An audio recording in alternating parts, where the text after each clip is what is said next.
I'm sorry, Ina. I'm sorry for what happened. Mali yata ako eh. I just wanted to formalize everything. Pero ito nangyari. Alam ko naman po na maraming consequence ang desisyon ko. Pero paninindigan ko po yun.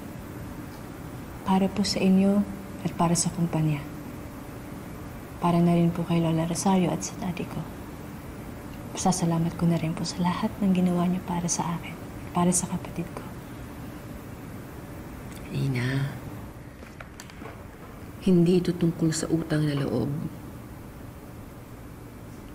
Naniwala sa kakayahan ko ang Lola Rosario mo. Kaya niya ako tinulungan. Kaya ngayon gusto ko lang ibalik sa pamilya niyo ito. It's my legacy. Our legacy.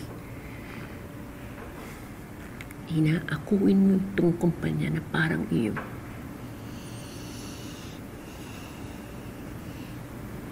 Aalagaan ko po ang kumpanya, Lola. Tulad ng pag-aalaga niyo dito. Pagpapatuloy ko rin po yung sinimulan niyo. At Lola Rosario.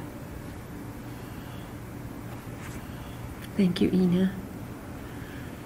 You just made me the happiest person sa pagtanggap ng offer ko.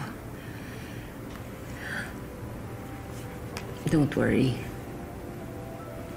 Hindi kita pababayaan. Nandito pa rin ako.